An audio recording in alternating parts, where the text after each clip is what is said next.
옆에 분들과 인사하겠습니다. 주 예수 그리스도는 우리의 구주가 되십니다. 주 예수 그리스도는 우리의 구주가 되십니다.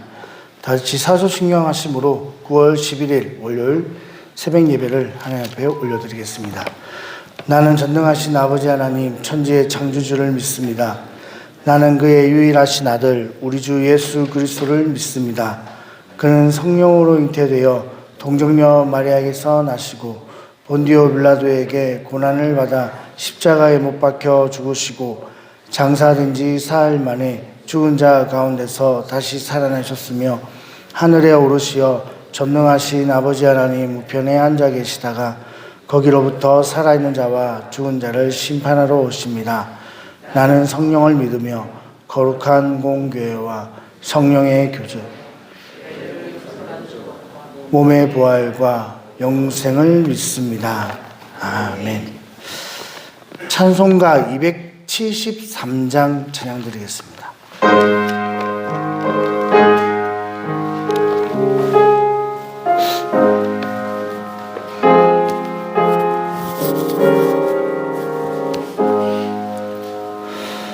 나 주를 멀리 떠났다 이제 옵니다.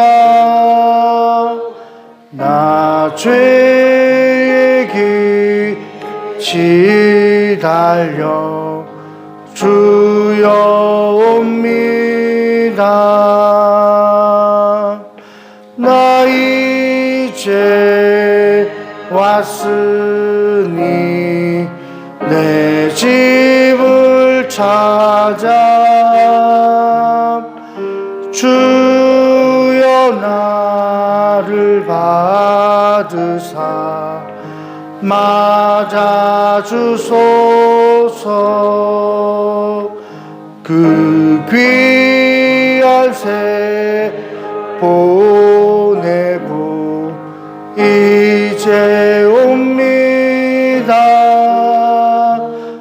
나 주는 눈물로 주여 옵니다. 나 이제 왔으니 내 집을 찾아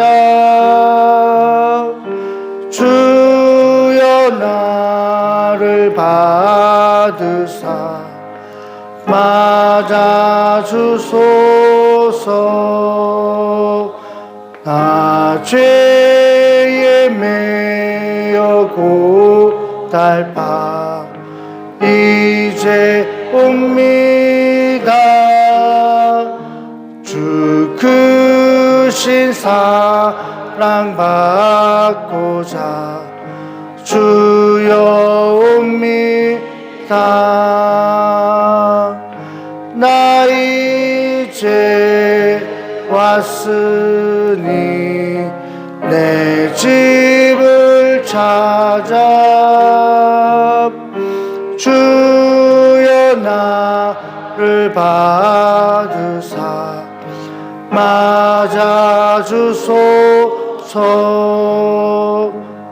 이 병든 마음을 고치려 이제 옵니다. 큰 힘과 소망 바라고 주여 옵니다. 나 이제 왔으니 내 집을 찾아 주여 나를 받으사 맞아주소서. 나 바랄 것이 무언가 우리 주 예수 날 위해 죽임 당하시 믿고 옵니다. 나 이제 왔으니 내 집을 찾아 주여 나를 받으사 맞아 주소서. 아멘. 함께 은혜 받으실 하나님 말씀은 열왕기상 11장 33절에서 43절까지 말씀입니다. 열왕기상 11장 33절에서 43절 말씀입니다.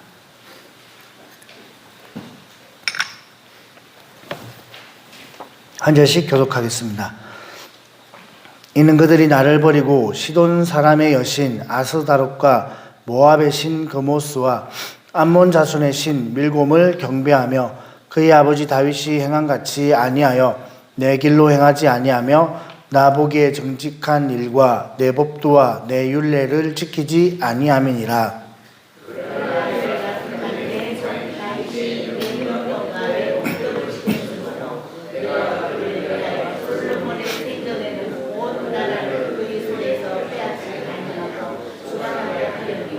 내가 그의 아들의 손에서 나라를 빼앗아 그 10지파를 내게 줄 것이요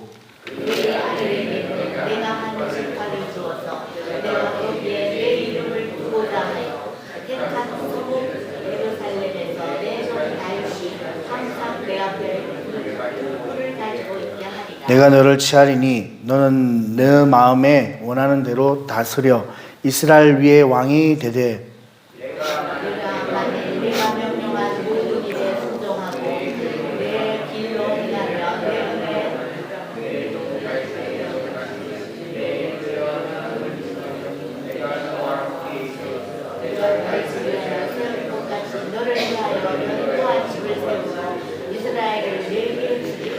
내가 이로 말미암아 다윗의 자손을 괴롭게 할 것이나 영원히 하지는 아니하리라 하셨느니라 한지라.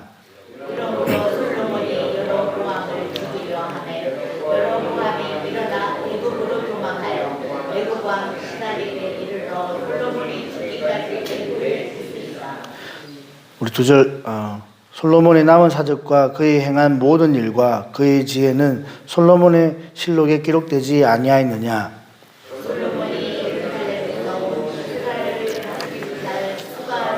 합독하겠습니다. 솔로몬이 그의 조상들과 함께 자매 그의 아버지 다윗의 성읍에 장사되고 그의 아들 르호보암이 대신하여 왕이 되니라. 아멘. 담임 목사님께서 오늘 10시 비행기로 이제 육지에 나가시고 2주 동안 미국 선교에 다녀오십니다. 위하여 기도해 주시고 또 건강하게 안전하게 다녀오시고 또 몸된 교회가 또 든든하게 지켜줄 수 있기를 또 위해서 기도해 주시면 감사하겠습니다. 오늘 본문 말씀은 이제 솔로몬의 역사가 이제 마무리되는 장입니다. 솔로몬은 태어날 때 여디디아라는 이름을 가지고 태어났습니다. 여디디아라는 말은 하나님의 사랑을 입었다라는 의미입니다. 즉 하나님을 사랑을 입었고 또 그 역시 하나님을 사랑하는 그런 삶을 살았던 사람이었습니다. 그러나 그가 말년에 이르러 이제 말년이 아니죠. 그가 모든 일을 다 마치고 또 이제 그가 평안할 때 또 그가 부유할 때 부강하였을 때 또 나이 많아 이제 되었을 때 그가 살아간 것은 하나님이 아니라 이방 여인들이었습니다. 이방 여인들을 사랑하였고 그가 처음에는 정치적으로 이방 여인들을 이제 결혼함으로 말미암아 그 주변 나라들이 평안할 수 있었습니다. 그러니 이방 여인들을 왕비로 삼으니 열국에 있는 나라들과 하친하고 그렇죠. 다 장인의 나라들이잖아요. 그러니 뭐 하친하고 그 당시 이스라엘은 다윗의 그 뒤를 이어서 아주 강대국이었기 때문에 무시무시한 권력과 힘을 가지고 있는 그런 때였습니다. 그런 때 가운데 이 솔로몬이 그 여인들을 이제 처음에는 정치적으로 이용했지만 이제 결국에는 그 여인들이 그에게 올무가 되었고 결국 그들로 말미암아 그의 마음이 이제 돌아섰다라고 되어 있습니다. 그럼에도 불구하고 하나님께서는 이 솔로몬을 사랑하셔서 그리고 몇 번이나 나타나셔서 그렇게 하면 안 된다. 내가 너에게 이 다윗을 통하여 언약한 이 언약은 하나님의 말씀에 순종할 때 이루어지는 언약이다. 비록 하나님이 언약을 하셨지만, 어마어마한 축복을 약속하셨지만, 저 축복의 말씀은 그냥 아무 조건 없이 이루어지는 그런 약속의 말씀이 아니라 하나님의 말씀에 순종하고 따를 때 받을 수 있는 축복이다. 그러면서도 뭐라고 이야기합니까? 오늘 본문에도 나오지만 내가 다윗을 생각해서 너 때는 하지 않겠다.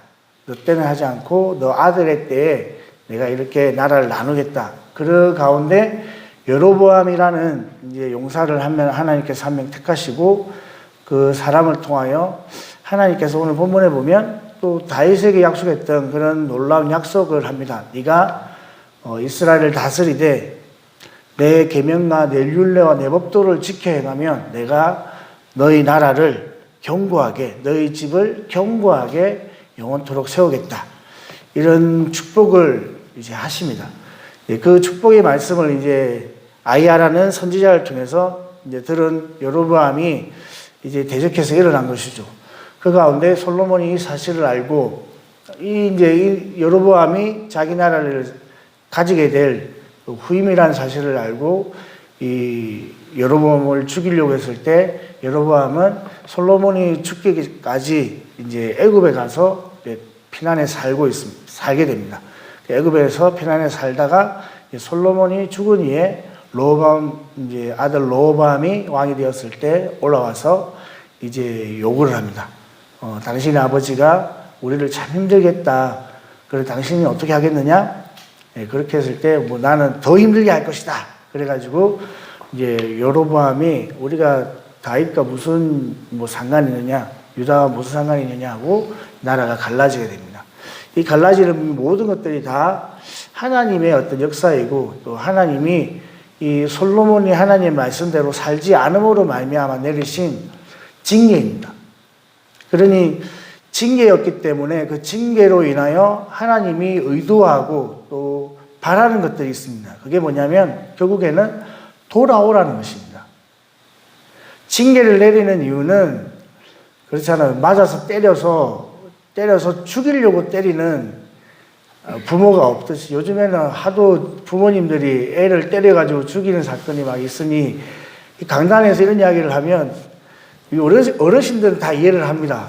그래 우리 부모님들이 또 제가 아버지 학교를 가서 들어보니 저도 평범한 가정은 아니었다고 생각했는데 근데 참 평범한 가정이었고 우리 아버지가 참 저는 무서웠거든요. 그런데 제가 아버지를 무서워한 정도는 조족지혈, 강대상이니까 조족지혈 무슨 뜻입니까? 세 발의 피. 저희 아버지가 저에게 했던 건 세 발의 피더라고요. 이렇게 참 힘들게 어렵게 또 그 부모님 저는 여전히 부모님 그러면 참 그래도 희생하셨던 분, 또 나를 위해 수고하셨고 또 그 평생을 지식을 가지지 않았지만 그래도 평생을 그 자녀들을 위해서 계속 헌신하셨다라는 이미지가 아주 강하거든요. 그래서 철이 좀 빨리 들긴 했지만 그런데 요즘은 그렇지는 않아요. 요즘은 부모님 그러면 이게 헌신이나 희생의 아이콘이 아니라 이게 요즘 아이들에게 부모님 그러면 이미지가 제 때하고는 확실히 틀립니다.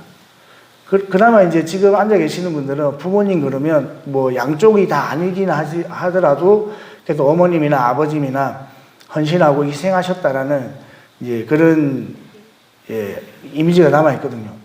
그래서 제가 한 10년 전에 나왔던 그 요게벳의 노래 아시죠? 그 모세의 어머니가 모세를 이렇게 갈대 상자 해가지고 띄워보내는 이집트의 왕자 애니메이션을 편집해가지고 나왔던 요게벳의 노래 그걸 어머니 기도회 같은 데 틀어놔주고 설교 한번 하면 다 웁니다. 다 우는 그런 수준이었는데 요즘은 또 안 그렇더라고요. 근데 이 부모, 그러니까 이게 다 그렇지는 않지만 저희 이제 아버지도 되게 무서우셨던 분인데 그래도 헌신에 대한 이제 아이콘이 있습니다. 이 아버지에 대한 이제 그런 마음이 있고 또 부모님에 대한 그런 마음이 이제 있는데 하나님께서 이 다윗을 생각하셔가지고 그래도 솔로몬을 이제 기억해 주시는 거예요. 근데 부모가 죽으라고 때리는 부모는 없습니다. 저도 우리 아이들을 참 많이 때렸거든요. 정말 많이 때렸습니다. 어릴 때, 너무 어릴 때 결혼을 해가지고, 물론 26에 결혼했는데, 제 때는 제가 그때가 참 어렸던 것 같아요. 대학원을 갓 졸업한 다음에 결혼했는데, 저도 어리고, 우리 아이들도 이제 애가 태어났으니까, 애가 애를 낳은 것 같았어요. 제 느낌이 그랬습니다. 애를 어떻게 키우지? 물론 부모님들이 다 옆에 계셨지만, 그런 마음이 너무너무 들었습니다. 우리 한 권사님 따님이 결혼해서 애를 낳았는데, 애를 이렇게 돌보는 게 힘들잖아요. 애가 오니까 그 딸도 같이 울고 뭐 이런 이야기를 제가 들으면서 이게 이해가 되더라고요. 아, 그렇다. 근데 이제 저도 마찬가지였습니다. 그러니 애를 이게 뭐 어떻게 할 줄을 몰라가지고 한참 클 동안에 우리 큰애는 정말 많이 맞았습니다. 그러면서 그 애가 하는 고백이 자기는 정말 많이 맞고 자랐다라고 이야기를 하더라고요. 학교 와서 친구들하고 이야기해 보니까 자기 정말 많이 맞고 자랐다고. 근데 정말 죽으라고 때리지는 않습니다. 때리는 이유는 뭡니까? 좀 말 좀 들으라고, 좀 듣고, 야, 좀 잘 해보라고 때리는데, 맞는 아들의 입장에서는 죽을 것 같은 거죠. 이스라엘도 마찬가지였을 겁니다. 하나님이 죽으라고 때리지는 않았습니다. 죽으라고 때리지 않고 늘 그냥 야 돌아오라고 하나님이 하신 이제 징계였는데 또 이제 그 징계가 힘들고 어려우면 또 그래도 이스라엘 백성들은 또 잘 듣고 돌아옵니다. 그런데 이것이 이제 자꾸 누적되고 맞고 돌이키고 하는 것들이 자꾸 누적되다 보니까 이게 뭐가 생기는 거예요? 면역이 생기는 겁니다. 그러니 이제 맞을 때 그냥 좀 맞나보다 생각하고 그냥 이걸 하나님의 어떤 징계 혹은 하나님의 사랑이라고 깨닫지 못하면 이제 이 징계가 성경의 표현대로 치면 7배 자꾸 커지는 겁니다. 그리고 돌이키는 어떤 우리 어제 목사님 그런 이야기 회복 탄력성 이거 뭔가 이게 잘못된 상태에서 회복이 되는 어떤 그런 돌아오는 이게 주기가 길어지고 멀어지는 겁니다. 그래서 급기야는 이제 북이스라엘이 멸망하고 남유다가 다 멸망한 다음에 이제 70년이라는 기간을 하나님이 그냥 딱 정해서 줘버렸습니다. 그러니까 70년 동안은 너희가 이제 포로로 잡혀 있을 것이다. 그 기간에 하나님은 그 땅을 회복할 것이다. 그렇게 이야기를 하시고 선포를 하십니다. 우리가 늘 이제 배운 대로 범죄하면 땅이 저주를 내립니다. 그러니까 하나님의 어떤 징계나 회복도 있지만 그 땅이 저주를 받고 그 땅이 주민을 토해낸다라는 표현을 하나님이 하심으로 그 하나님의 어떤 역사 가운데 이 주기를 통해서 하나님이 회복하는 그런 일이 있는 것입니다. 그런데 하나님의 징계가 당장에는 참 힘들고 어렵고 아프지만 하나님의 의도를 우리가 정말 잘 파악하고 하나님의 뜻을 우리가 알 때 회복하고 돌아올 수 있는 그런 능력이 생기더라 이 말입니다. 그 말씀을 잘 기록한 것이 히브리서 12장 말씀입니다. 히브리서 12장 우리가 잘 알고 있는 말씀인데요. 제가 읽어드릴게요. 이러므로 우리에게 구름같이 둘러싼 허다한 정인들이 있으니 모든 무거운 짐과 모든 무거운 것과 얽매이기 쉬운 죄를 벗어버리고 인내로서 우리 앞에 당한 경주를 하며 믿음의 주요 또 온전케 하시는 인 예수를 바라보자. 그는 그 앞에 있는 기쁨을 위하여 십자가를 참으사 부끄러움을 개의치 아니하시더니 하나님 우편에 앉으셨느니라. 이게 이 12장의 결론이라고 할 수 있습니다. 하나님 예수님도 잘 참으셔서 뭐 하셨다고요? 십자가의 승리로 영광을 얻으셨다라는 겁니다.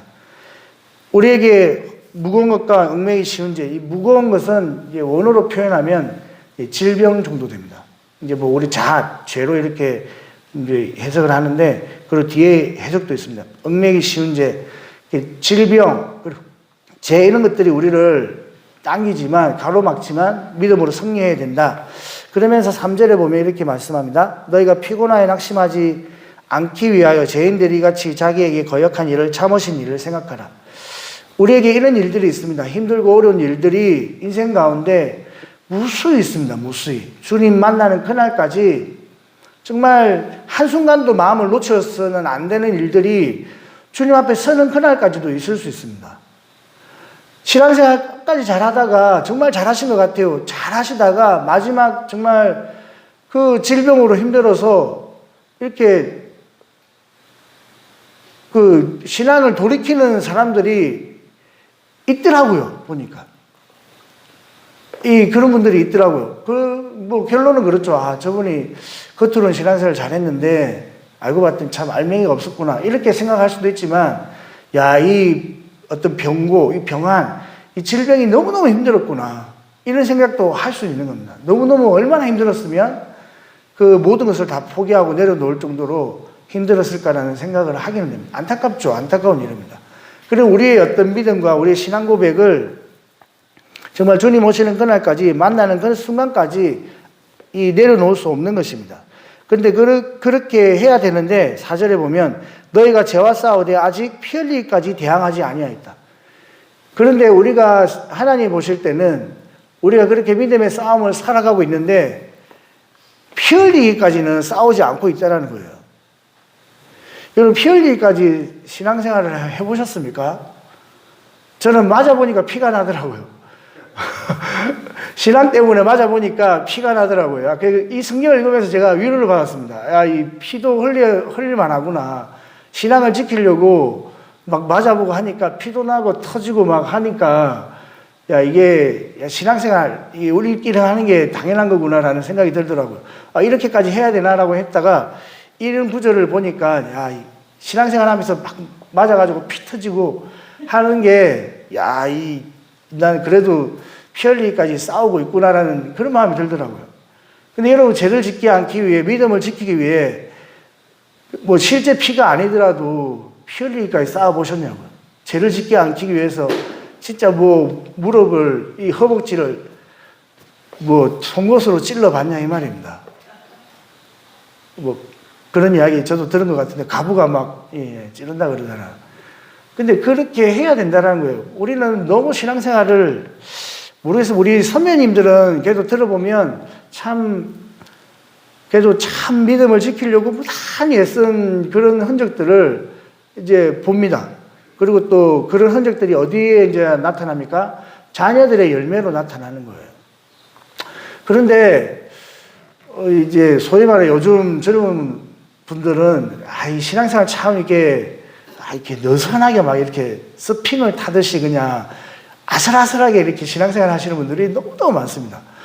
저러면 안 되는데 저러면 안 되는데 하면서도 그런데 보면 딱 교회에 앉아 계세요. 예. 저러면 안 되는데 하는데 보면 딱 교회에 앉아 계시고, 저러면 안 되는데 하시는데 보면 교회에 앉아 계시고. 그게 마치 솔로몬처럼 다윗의 축복이 솔로몬에게 이렇게 넘어간 것처럼 믿음의 선배들의 부모님의 조상들의 축복이 자기 때에는 이게 오는 거예요. 그럼에도 불구하고 하나님 뭐라고 이야기합니까? 말씀에 순종해야 너희가 온전한 복을 받을 수 있다라고 이야기합니다. 그러면서 하나님이 우리에게 5절에 보면 이렇게 말씀합니다.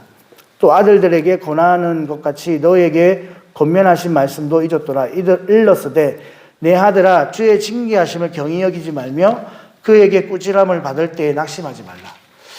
하나님이 잘못하면 징계를 하십니다. 사실 징계하지 않는 것이 더 문제잖아요. 징계하지 않으면 사생자와 같다고 했습니다. 제가 부끄러운 이야기지만 교육전도사 때 너무 힘든 거예요. 교육전도사인데 저는 파트를 안 하고 풀타임을 했거든요. 그때 풀타임 전임이었는데 사례를 안 받고 한 2년인가 있었습니다. 여러분, 교육전도사가 뭘 알겠어요? 대학교 졸업해가지고 이제 대학교를 졸업하고 교육전도사가 됐는데, 근데 아침에 출근해서 저녁에 퇴근하는데 너무 힘든 거예요. 중간에 사러 간다 그러고, 티코 타고 다닐 때 사러 간다고 거짓말 치고, 제가 이야기 한번 한 적 있죠. 만화방에 들어가서 만화 막 2시간 보고 나왔는데, 뭐가 돼 있었는데 딱지가 딱 끊겨 있는 거예요. 평소 때는 우리 집 동네여가지고 알거든요. 주차 단속 안 하는 데인데, 야, 기가 막히게 딱 만화방 갔다 나왔는데 딱지가 그때 4만 원인가 5만 원 탁 붙어 있는 거예요. 진짜. 그리고 일찍 내면 10% DC가 돼서 빨리 또 이제 없는 돈에 그거라도 할인 받아야 되겠지 싶어서 좀 됩니다. 야, 이 기가 막힌 거예요. 그럼 뭐, 또 이런 때가 있나 보다, 뭐 이러고 이제 했는데, 또 한 달 있다가 또 힘들어가지고, 몰래 나와가지고 이제 또 만화방 갔다 왔는데, 어김없이 또 주차 단속 딱지가 딱 붙어 있는 거예요. 야, 그때 알았습니다. 야, 이러면 하나님 싫어하시는구나. 이러면 안 되는구나. 그러면 안 할 것 같죠? 그 뒤에도 몇 번 더 했습니다. 근데 그 뒤에도 몇 번 했는데 딱지는 아니었는데 다른 일들이 생기더라고요. 이게 근데 이제 그때 제가 들었던 마음이 뭐냐면, 한편으로 감사하다는 생각했습니다. 왜냐하면, 한편은 아니라 진짜 감사하다는 마음이 들었습니다. 맞으면서도 감사하다는 생각을 했어요. 왜냐하면, 만약에 그런 일이 없었으면 아마, 주기적으로 아마 빠졌을 겁니다. 주기적으로. 저는 아직까지 참 저희 사모한테, 덜미를 잡혀가지고 참이 뭐라 그랬지. 아직까지 이렇게 회자되는 나쁜 짓이 있거든요. 그 말 들으면 너무너무 부끄럽습니다. 나 정말 왜 이렇게 살았지? 그래도 한참 믿음 좋았다고 하는 교육자 시절에. 그런 게 있는 겁니다. 그런데 징계를 받는데도 이 징계의 의미를 알지 못하면, 삶이 힘들어지는 겁니다. 하나님이 이렇게 뭔가, 우리가 그냥 끊길만 하니까 끊겼다 생각하면 피 흘리니까 죄와 싸울 수 없습니다. 그런데 이게 어쨌든 끊길만 하니까 끊겼다 하더라도 본인이 느끼기에, 제가 느끼기에, 하나님이 그래도 깨달으라고 이렇게 하셨나 보다. 그 당시에 제가 제일 힘들었던 게, 무임 전도사가, 애를 낳고 키우는 무임 전도사가 돈이 어디 있습니까? 저희 사모가 돈을 버나요? 하나 안 벌어요. 저희는 계약 풀타임으로 교육 전도사 할 때부터 저희 사모도 일을 딱 그만뒀거든요.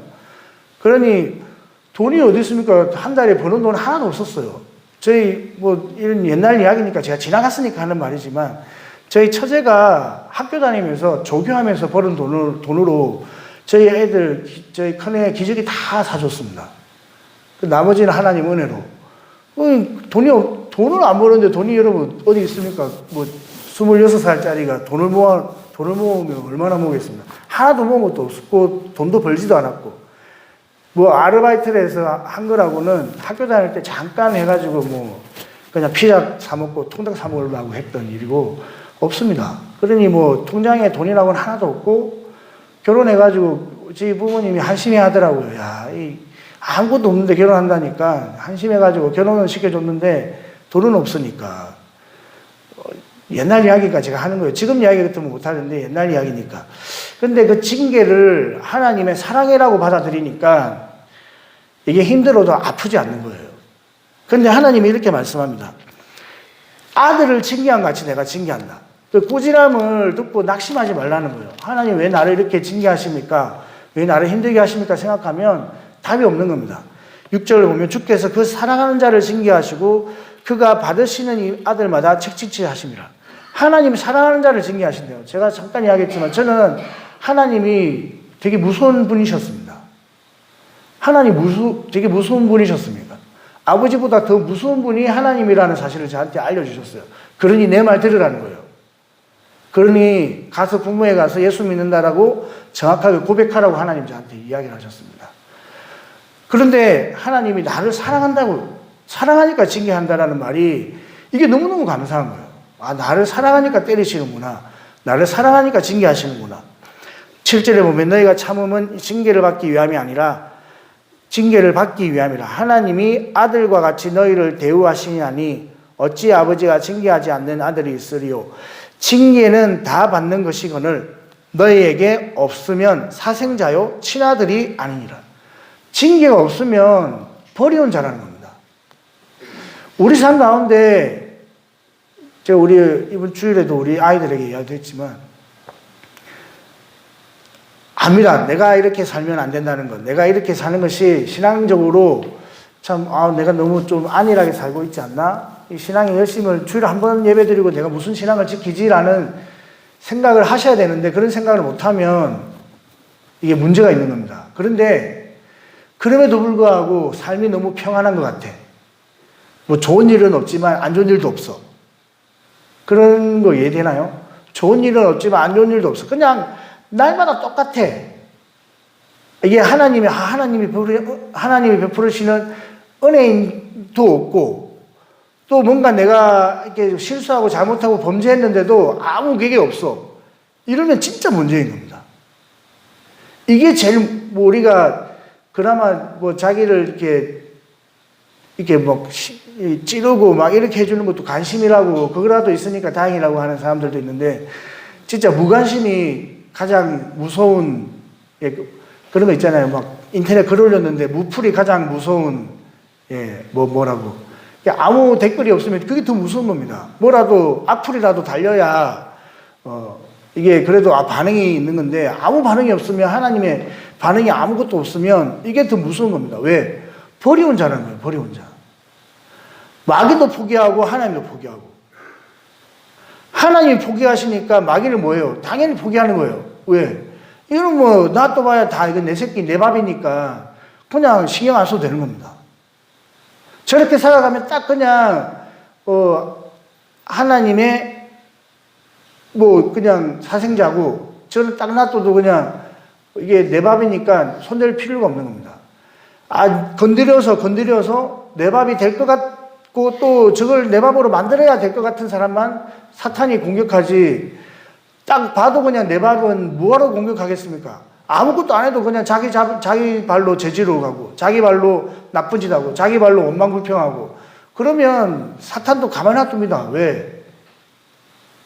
뭐 불보듯 뻔한 일이니까. 하나님이 우리를 징계하시는 것은 사랑하시기 때문에 그렇습니다. 하나님이 솔로몬을 징계하시고 열국 가운데 그 열국을 다 멸하지 아니하시고 남아있는 그 이방 족속으로 말미암아 하나님이 가시처럼 찌르는 것은 사랑하시기 때문에 그렇습니다. 우리 주위 가운데 나를 찌르는 가시들이 있는 것을 우리는 감사해야 되고, 저도 있거든요. 저도 있습니다.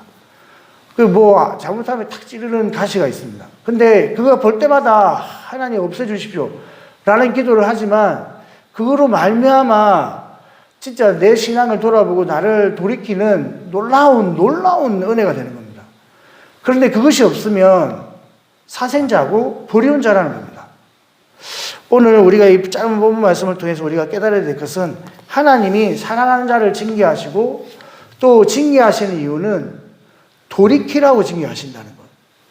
맞으면 이게 하나님의 징계인지 하나님의 축복인지 하나님의 이게 심판인지 저주인지, 성경에 뭐라고 되어 있냐면, 마른 것과 젖은 것을 구분하지 못하면 그것이 죄라고 말합니다. 이게 하나님의 징계이고 저주인데도 마음이 이게 뻔뻔해가지고 얼굴에 철판을 깔아가지고 깨닫지 못하면 그게 저주인 거예요. 그게 진짜 심판인 것입니다. 우리가 민감한 분들이 있습니다. 신앙적으로 민감한 분들이 있습니다.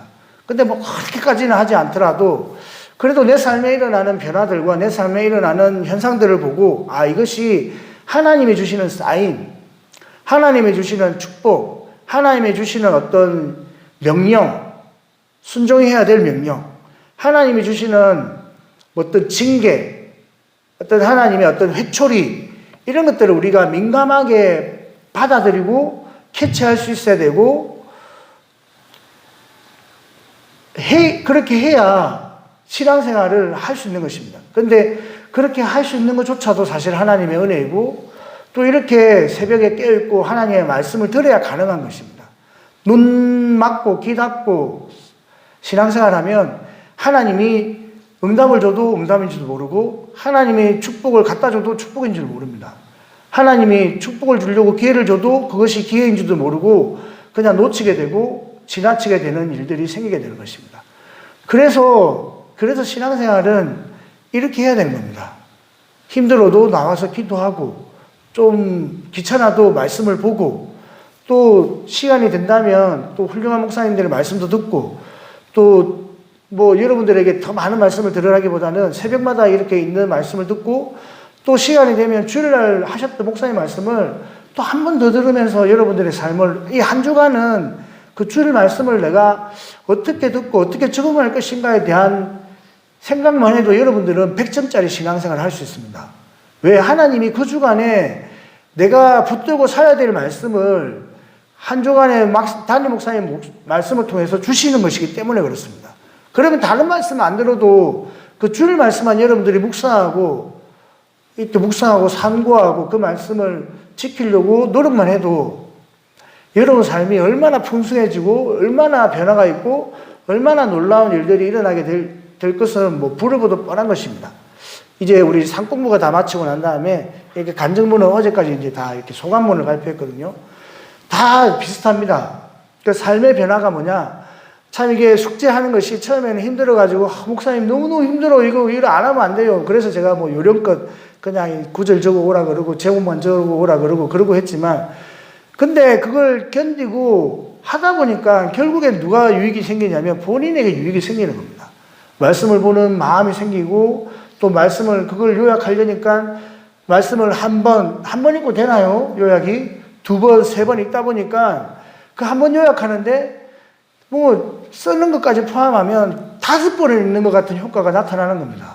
그러니 한 주 지나고 2주 지나고 3주 지나고 그 숙제하는데 그게 뭐 1시간, 2시간 되나요? 계속 그래도 일주일 내 그냥 시간을 두면서 공부하다 보니까 삶이 어떻게 변하냐면 말씀을 가까이 하는 삶으로 변화가 됩니다.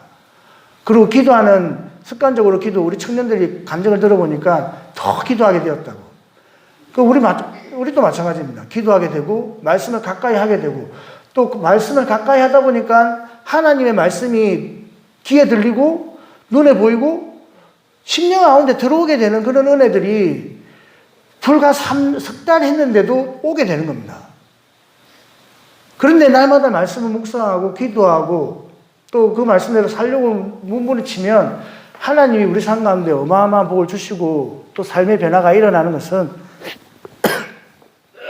불을 보듯 뻔한 것입니다. 그러므로 저와 여러분들이 오늘 솔로몬의 교훈을 통하여 하나님이 비록 다윗을 통해서 복을 주셨지만 그러나 그 복도 결국에는 순종함으로 응답이 된다는 사실을 잘 깨달으시고 하나님이 우리 삶 가운데 그래도 사랑하셔서 주시는 징계 가운데 우리가 민감하게 반응하고 또 하나님 주시는 축복들을 우리가 민감하게 반응하고 감사하고 그래서 오늘 뭐 사실 우리 목사님 늘 표현하는 말씀이지만 사실보다 중요한 것은 뭐라고요? 태도. 사실보다 더 중요한 것은 태도.